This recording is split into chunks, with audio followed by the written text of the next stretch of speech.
Audioescuelasabática.com y escuelasabática.cl.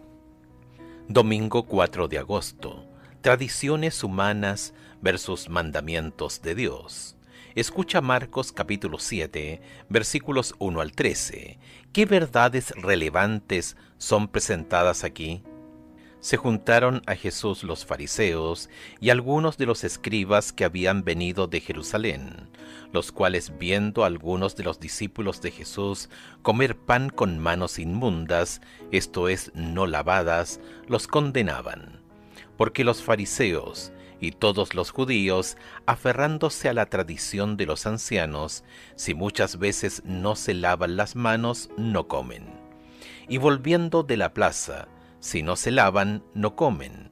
Y otras muchas cosas hay que tomaron para guardar, como los lavamientos de los vasos de beber, y de los jarros, y de los utensilios de metal, y de los lechos.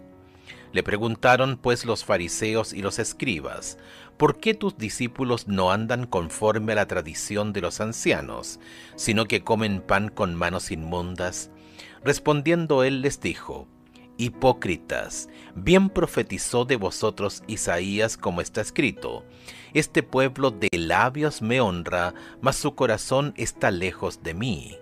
Pues en vano me honran, enseñando como doctrinas mandamientos de hombres, porque dejando el mandamiento de Dios, os aferráis a la tradición de los hombres, los lavamientos de los jarros y de los vasos de beber, y hacéis otras muchas cosas semejantes. Les decía también: bien invalidáis el mandamiento de Dios para guardar vuestra tradición.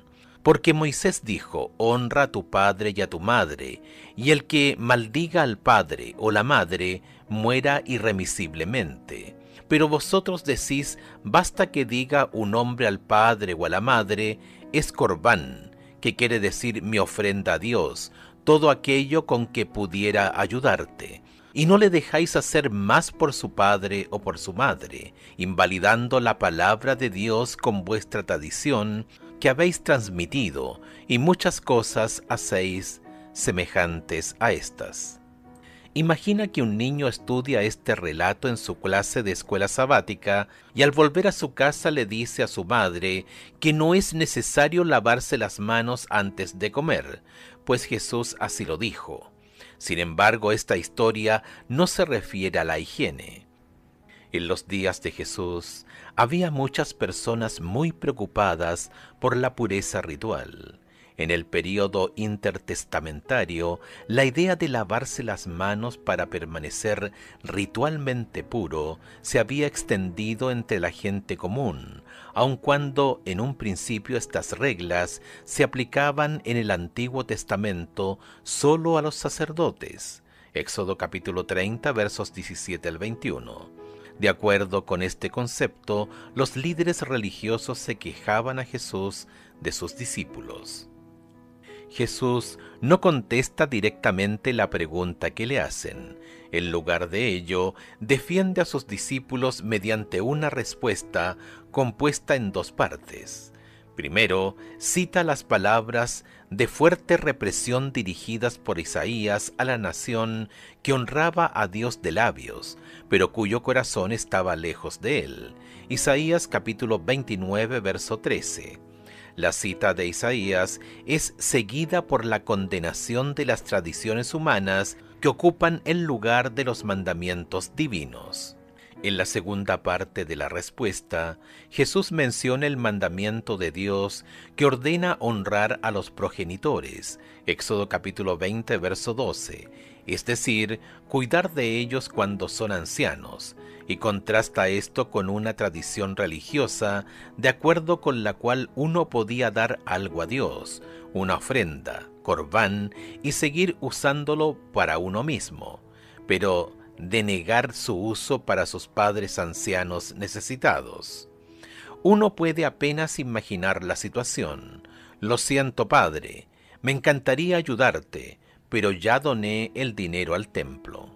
Este es el tipo de hipocresía que Jesús ataca sin concesiones. Ellos habían colocado las tradiciones humanas por encima de la palabra de Dios, haciendo lo cual habían pecado. ¿Cuál fue entonces la respuesta a la pregunta de los fariseos? La respuesta de Jesús implica que no encuentra convincente la insistencia de ellos en la purificación ritual de las manos como necesaria para estar en armonía con la voluntad de Dios. En lugar de ello, su respuesta claramente apoya los mandamientos de la ley de Dios frente a las tradiciones humanas. Ver también Marcos capítulo 1, verso 44, capítulo 7, versos 10 y 11, capítulo 10, versos 3 al 8, capítulo 12, verso 26 y versos 29 al 31. Podríamos tener algunas, comillas, tradiciones que tal vez estén en conflicto con los principios de la ley de Dios. De ser así, ¿cuáles podrían ser?